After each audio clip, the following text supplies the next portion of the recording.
Eu achei incrível uma propaganda, não sei se foi da Fiat, do camarada falando com a esposa, né? Dentro do carro. Você lembra da placa daquele carro que eu tive? E aí falava a placa. E aquele outro, tal. E aquele outro. Ele esqueceu o nome da própria esposa. Sabia de cor as placas dos carros, mas não sabia nem o nome da esposa. Alisava mais o carro, mas não fazia carinho na esposa. Isso é idolatria. As pessoas estão mais preocupadas com a sua poupança na caixa econômica do que propriamente em ver que você tem vidas dentro de casa, precisando de uma roupa, precisando de um tratamento, precisando de algo melhor. Então as pessoas estão idolatrando, como idolatram ídolos do futebol, ídolos da música, não é assim? Até mesmo grandes pregadores, as pessoas olham como ídolos. Coloca uma faixa aqui na frente da igreja de que amanhã, plena quinta-feira, às 6 horas da tarde, vai vir aqui um grande pregador de nome em todo o Brasil.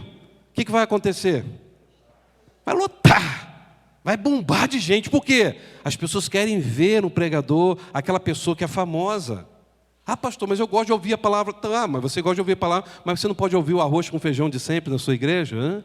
Por que só aquela pessoa te atraiu mais? Então, meus irmãos, anjos e seres humanos são servos de Deus. E nós temos que entender que tudo que Deus nos dá tem que ser para a glória dEle. Então aqui está para mim uma última cena da história que está para acontecer.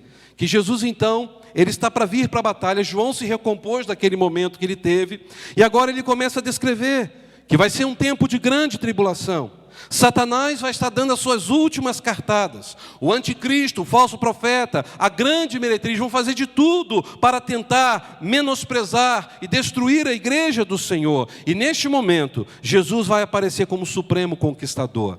E ele vai aparecer repentinamente, majestosamente, cheio de glória, cheio de poder. Olha o que diz na aparição de Jesus no versículo 11. Vi então o céu aberto, e diante de mim estava o quê? Um cavalo branco, cujo cavaleiro se chama Fiel e Verdadeiro. E o que ele faz? Julga e guerreia com justiça. Pergunta que eu faço: esse cavaleiro do cavalo branco é Satanás? Eu já ouvi pastores explicando esse texto, falando que isso aqui é Satanás. Como que Satanás é chamado de fiel e verdadeiro? Ele é infiel, ele é mentiroso, ele não vai julgar com justiça. Aqui, quem é este fiel e verdadeiro sobre este cavalo branco? É Jesus Cristo. Jesus é este cavaleiro. Isso em contraste com o anticristo, que é o falso enganador. E olha como é a descrição desse cavaleiro. Versículo 12 vai nos lembrar lá do capítulo 1, né? Seus olhos são como chamas de fogo, e em sua cabeça muitas coroas. Isso simboliza poder. E um nome que só ele conhece e ninguém mais. Aí me perguntaram na sala de aula: e que nome é esse? Eu falei assim: mas se o texto fala que ninguém sabe, como que você quer que eu descubra esse nome, rapaz? Não tem como, pertence a Deus. Não adianta fazer exegese, análise do texto, que o próprio texto já blindou. Esse nome que está ali, só ele conhece. Nem João sabia que nome era aquele. Ninguém mais, somente o Senhor. Ou seja, nesse verso 12, é um símbolo daquele que examina tudo, tem todo o poder, porque os seus olhos como chamas de fogo, é aquele que tem olhos de santidade, de poder, que vai no profundo da nossa alma. Nada fica oculto diante do julgamento de Jesus. Ele vai julgar nossas palavras, nossas obras, os segredos do coração. Eu pergunto a cada marido aqui, cada esposa: estamos prontos para pegar o nosso telefone agora, tirar a senha? Aliás, não era nem para ter senha, celular de marido e mulher, e falar assim: pode olhar no meu celular agora, veja todas as mensagens que estão aqui. Ou será que alguém fala: pastor, você mexeu em casa de marimbondo? Por quê? Tem segredo entre marido e mulher? Não. Mas se você tem segredo com a sua esposa ou com o seu esposo, entenda uma coisa: Deus está vendo. E Deus vai colocar tudo às claras nesse dia. Não tem como esconder de Deus. Ele vai julgar nossas palavras, nossas obras, tudo aquilo que é o segredo do nosso coração, ou que está guardadinho lá nas caixas do WhatsApp, né? Aqueles que estão vivendo uma vida errada, mas se vestem de uma vida pura. E esses homens, essas mulheres, não vão escapar do juízo de Deus. Por isso que Jesus aqui está como aquele que tem olhos de fogo. Ele é vencedor, porque no versículo 12, a parte B, diz que na cabeça tem muitas coroas, diademas. Sabe o que significa isso? Porque só o conquistador tinha essas coroas. Cada vitória era uma coroa que ele ganhava. Quando Jesus entrou em Jerusalém, ele cavalga onde? pela porta de Jerusalém, montado no quê? Num alazão, num jumentinho. Ele veio como servo, ele morreu humilhado naquela cruz, mas agora ele está voltando, cavalgando um cavalo branco, cheio de poder, seus olhos cheios de vitória, de santidade, a cabeça coroa, símbolo supremo de vitória. Ele é insondável no seu ser, porque no versículo 12, parte C, diz que ele vai revelar coisas que jamais nós poderíamos entender, e ele está revelando coisas, porque o conhecimento do Senhor é inesgotável, é para sempre, e ele, sendo esse Deus poderoso, sonda os nossos corações. A gente não canta essa música? Sonda-me, ó Deus, não cantamos? Vê se há em mim algum caminho mau. Será que nós estamos preparados? Cantamos isso para Deus. Mas por que não podemos falar isso para um cônjuge que vive conosco? O filho e uma filha hoje pode pegar o seu celular agora, abrir o WhatsApp aqui, pai, mãe, pode olhar tudo que eu falo com meus amigos. Tudo.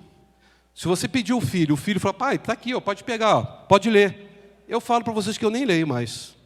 Mas se o filho fala, mas por quê? O celular é meu, aqui tem conversa de jovem. Pronto, tem coisa errada aí.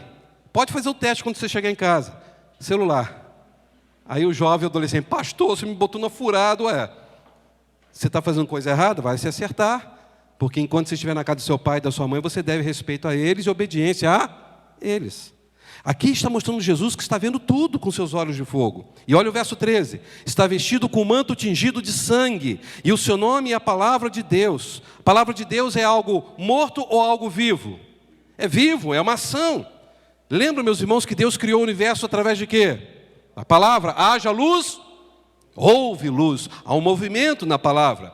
Agora essa palavra se fez carne, habitou entre nós, é Jesus Cristo. E Deus vai julgar o mundo através de quê? Da sua palavra. E quem é a palavra de Deus? É o verbo que se fez carne. Ou seja, Jesus, além de ser a palavra de Deus que fez carne, ele também vai ser o grande juiz. Eu sou juiz fulano de tal, e daí? Eu sou o juiz de todos os juízes, eu sou o justo e reto juiz. Agora o texto diz que o manto dele está sujado com o quê? Sujo de sangue. Aí alguns falam que é o sangue da cruz de Jesus, lá na cruz. Não tem nada a ver com o sangue de Jesus e nem com a cruz. Se você abrir a sua Bíblia em Isaías, capítulo 63, verso 2 e 3, você vai ver o que diz esse texto. Aqui são sangue dos inimigos que foram derrotados. Isso é um simbolismo do julgamento do cavaleiro do cavalo branco, este que é o Senhor da glória, que tem os olhos como fogo. É Ele que vem julgar, é Ele que vem esmagar os inimigos debaixo dos seus pés. O que diz Isaías 63, verso 2 e o verso 3? Quem gostaria de ler?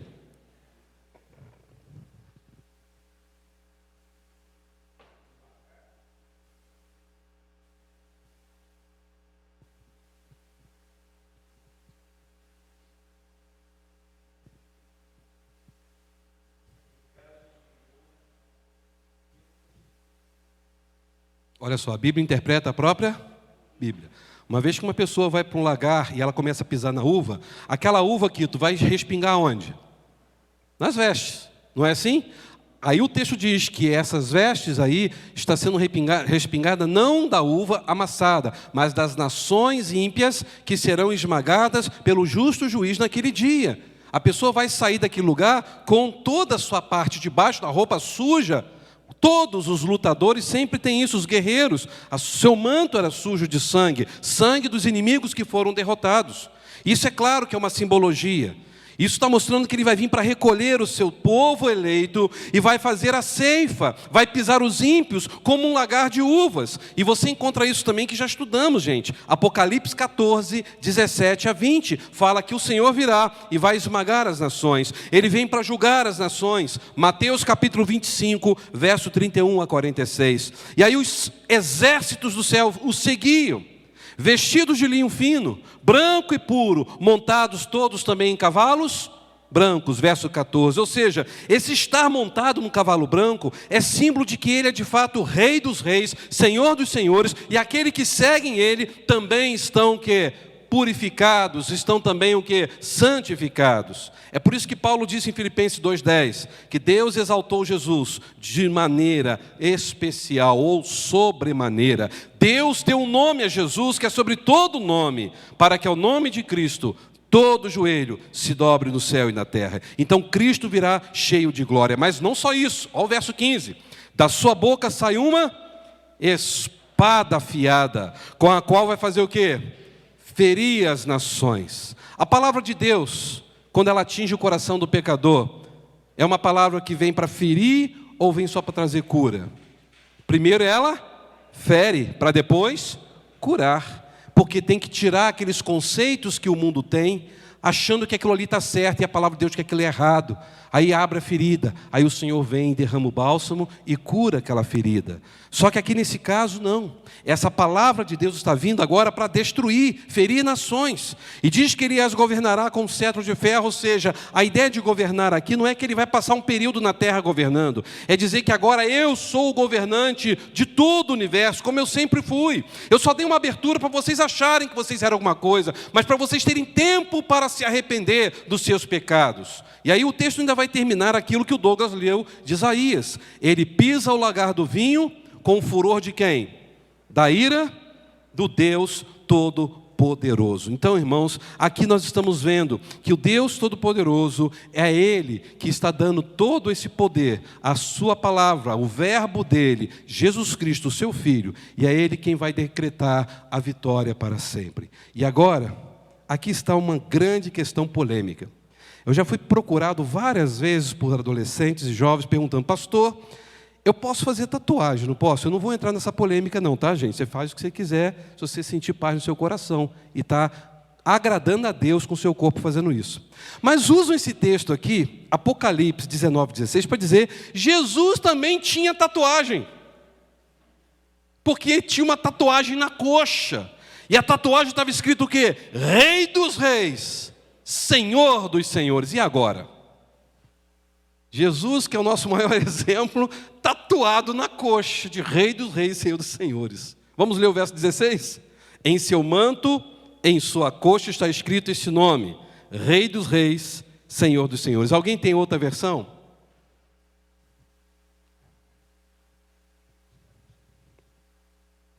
Olha só.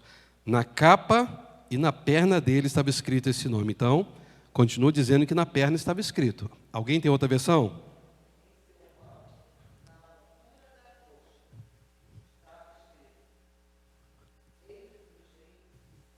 Minha irmã, que versão é essa? Glória a Deus. Que versão é essa? Me fala aqui, irmã. NVT, tinha que ser NVT, obrigado. Leia de novo, irmã Rosane. Pode ficar em pé.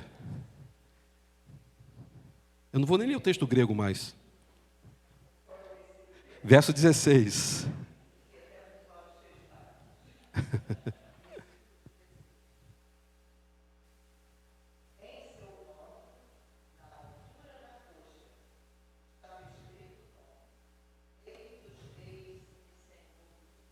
Precisa explicar? Estava na coxa ou estava no manto? Aqui a palavra grega kai repi, que significa sobre o, não é na coxa, é sobre o manto que cobria a coxa. Aqui eu tentei colocar uma figura, não sei se talvez quem esteja em casa vê melhor, né? A ideia dos cavaleiros quando iam para a guerra, o que eles amarravam aqui na coxa com fivela, com cinto? Uma parte de couro para quê? Colocar a sua espada, ou às vezes também segurar aquele bastão que tinha a bandeira, para poder defender a sua nação. Então, na verdade aqui, a ideia é que sobre a coxa dele, ele então colocou a espada, e neste lugar que estava sobre a coxa, estava escrito: quem é o dono deste cinto? Quem é o dono deste manto? É o Rei dos reis, é o Senhor dos senhores. Então, Cristo descendo do céu, Ele não está tatuado com Rei dos reis, Senhor dos senhores. Ele está ali simplesmente mostrando que ele era um guerreiro vitorioso. E naquele local sobre a coxa tinha esse dizer: Rei dos reis, Senhor dos senhores. Aquele que virá e todo olho verá.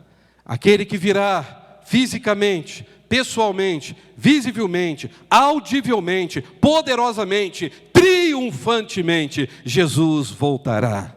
E o rei virá com seu séquito na mão, os anjos junto com ele, e todos vão dizer: aleluia, digno é o Cordeiro, salvação, domínio, poder, glória pertence ao nome do Senhor. E os salvos que estiverem na glória vão vir com ele nas nuvens. Todos os vencedores, montados também em cavalos brancos, todos com vestes brancas. Meus irmãos, enquanto a justiça humana é um trapo de imundície, agora todos os servos de Deus estão debaixo do justo juiz, com vestes brancas. Seremos justos, puros, vencedores para todos sempre. Aleluia. E aí, olha o que diz o verso 17, vamos ler? Vi um anjo que estava em pé no sol e clamava em alta voz a todas as aves que voavam pelo meio do céu: venham, reúnam-se para o grande banquete de Deus. Gente, um anjo em pé no sol, a ideia aqui é em pé diante do sol.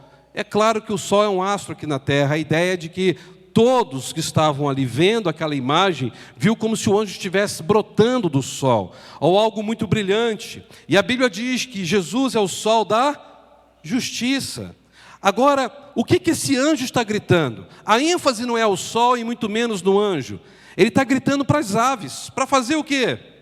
Venham, reúnam para o grande banquete de Deus. Aí você fala: pastor, então o passarinho vai entrar no céu. Eles vão estar tudo lá no banquete também. Qual é o banquete que Deus está proporcionando para essas aves? Verso 18. Comeram o quê? A carne dos reis, generais, poderosos, carne de cavalos, seus cavaleiros, carne de todos, livres, escravos, pequenos e grandes. Sabe o que é isso aqui? É o julgamento de Deus sobre toda a humanidade, que zombou do Cordeiro e da palavra do Senhor. É um banquete para as aves de rapina. Enquanto a igreja no céu está tendo um banquete maravilhoso e santo, na terra está tendo um banquete com todas as aves comendo a carne daqueles que batiam no peito e se achavam Deus nessa terra. Hoje, se eu disser para você, cite o nome de alguma pessoa no Brasil que se acha um rei, você vai falar um monte de pessoas, né? Nós temos muitas pessoas que se acham alguma coisa, que acham dono da razão, se acham insubstituíveis, se acham todo-poderoso. Mas o justo juiz virá, e todos que estão brincando de ser Deus vão cair por terra. Todos, ninguém que brinca com Deus vai ficar sem receber o julgamento. E meus irmãos, é aqui que nós vemos a vitória de Cristo completa, porque o que diz o verso 19? Então vi a besta, os reis da terra, seus exércitos reunidos, para guerrearem contra aquele que está montado no cavalo e contra o seu exército. Mas a besta foi presa, com ela o falso profeta, que havia o quê? Realizado sinais miraculosos, ou seja, esses milagres que vão acontecendo aí, cuidado com isso, são falsos profetas. E diz o quê? Com os quais havia enganado os que receberam a marca da besta e adoraram a imagem dela. Os dois foram lançados vivos aonde? No lago de fogo, que arde com fogo e enxofre. Irmãos, é incrível que quando a gente fala de inferno, inferno não é o lugar que tem fogo. Quando a gente vê na Bíblia a palavra inferno, é o lugar dos mortos, o Hades. A ideia do inferno, tanto é que nós vamos ver mais à frente, no próximo capítulo, que o inferno e a morte serão lançados no lago de fogo. Então, o que nós temos que entender é que aqui, Satanás e toda a sua corja serão lançados aonde? No inferno? Não, no lago de fogo. É bem diferente. Aí cai por terra a ideia de que o pessoal pensa que Satanás é vermelhinho, tem um tridente e mora no inferno. Pelo contrário, Satanás tem pavor do lago de fogo, porque ele sabe que lá é o seu destino. Meus irmãos, quando eu olho esse texto, eu vejo que Jesus destruirá o anticristo com o sopro da sua boca. E aí, olha o que diz o verso 21. Os demais foram mortos com a espada que saía da boca daquele que estava montado no cavalo. E todas as aves se fartaram com a carne deles. Irmãos, as nações vão se lamentar. Os inimigos da igreja e do Cordeiro vão ver que a derrota será terrível e cruel. E venceu não com armas humanas, mas aqui diz, com a sua palavra e com a espada afiada que sai da sua boca. Ninguém vai escapar. Será o grande dia da ira do Cordeiro, do juízo de Deus. Todos vão ser atormentados para sempre. Mas, Enquanto toda esta cena está acontecendo aqui na terra, os inimigos de Deus debaixo dos nossos pés, esmagados, a igreja agora, honrada e glorificada, a igreja estará no céu, uma grande festa. A igreja não vai estar vendo essa tragédia, porque senão não vai ser céu. Que céu é esse que fica assistindo tudo lá embaixo? A igreja está lá agora adorando o Cordeiro, celebrando Jesus Cristo, e fará isso por toda a eternidade. Isso me chama a atenção, de que Jesus está voltando. E a igreja precisa levantar o seu estandarte e dizer: eu vou levantar sem temor. A igreja é a muito querida esposa de quem? Do bendito Salvador.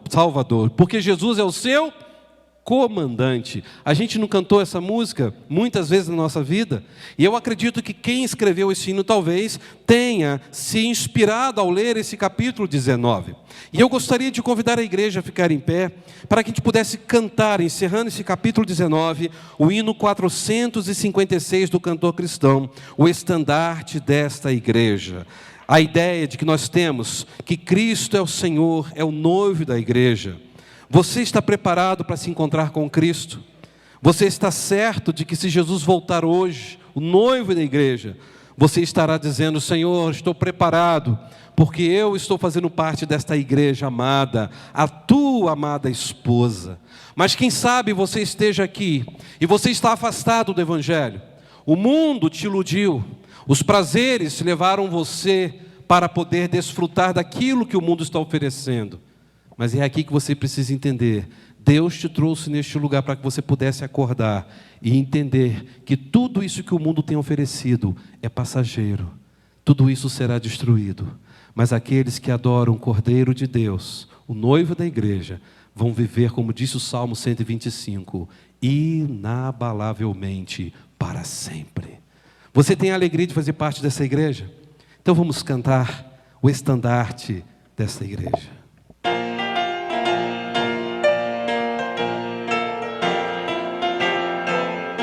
Amém? O estandarte desta igreja, levantemos sem temor. Ela é muito amada, esposa do bendito Salvador. É Jesus o comandante, verdadeiro que a conduz. Somos nós os seus soldados, nesta igreja de Jesus, resolutos a dançar, trabalhando por Jesus, o estandarte levantar, espalhando a sua luz.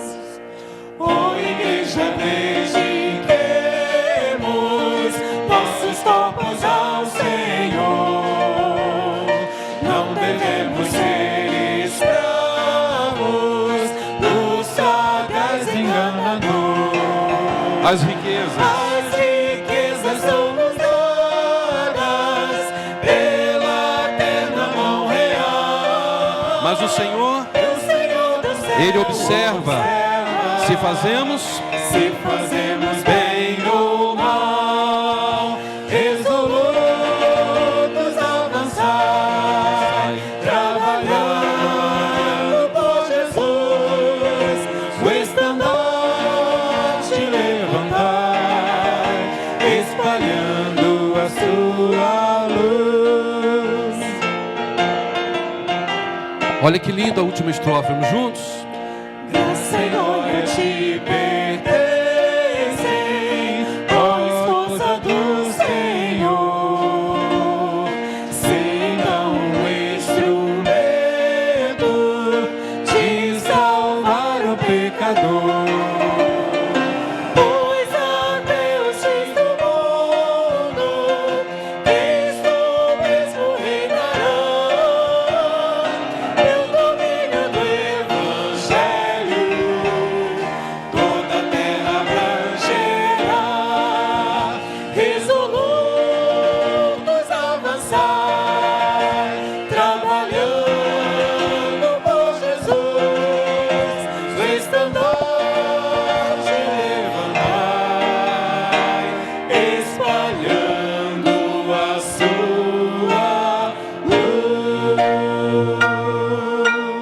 agora ao cantar esse hino, você vai cantar ele diferente. Depois de estudar o capítulo 19 e saber que nós somos a esposa do Senhor, Ele é o bendito Salvador, e nós estamos aqui resolutos, estamos avançando. As portas do inferno não podem prevalecer, não resistirão ao avanço da igreja de Jesus Cristo. Feche os seus olhos. Eu não sei como você entrou aqui nesta noite. Talvez você esteja vindo à igreja e você está aqui só de corpo presente. Deus conhece o teu coração. Com seus olhos de fogo, Ele está olhando profundamente lá na sua alma. Ele sabe o que você tem passado. Ele sabe se você está frio, afastado, desanimado, talvez vivendo uma vida de pecado. E nesta noite o Senhor está te convidando: volte, meu filho, volte, minha filha, porque os tempos vão piorar. Jesus está voltando, os tempos vão piorar. As pessoas vão se tornar mais amantes de si mesmas, mais amantes dos prazeres do que amigos de Deus.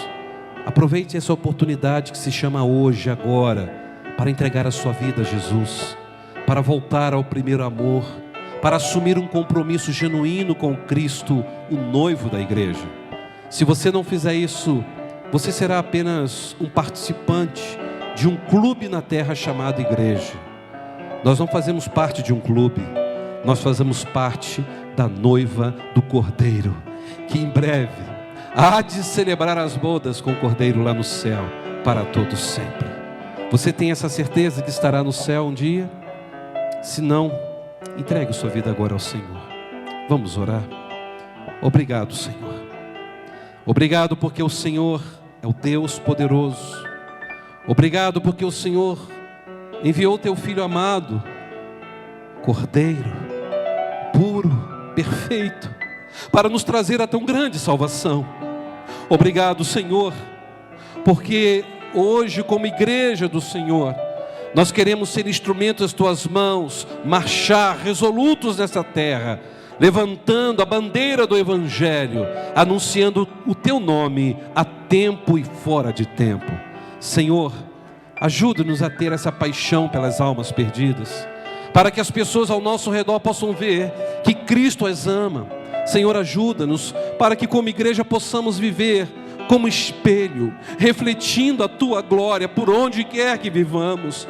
Ajuda-nos, ó Deus, a entender que nada ficará encoberto diante de ti. Pai, usa nossas vidas para que quando o Senhor voltar, o Senhor encontre aqui uma igreja sem mancha, uma igreja pura, uma igreja que está sempre fazendo a tua vontade. Pai, abençoe aqueles que talvez estejam, ó Deus, agora longe, desanimados, frios.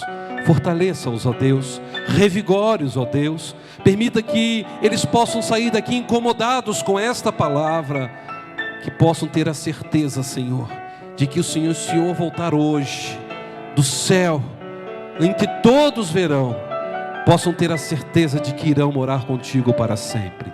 Senhor, se há alguém que tem essa dúvida, que essa dúvida acabe agora, acabe em nome de Jesus.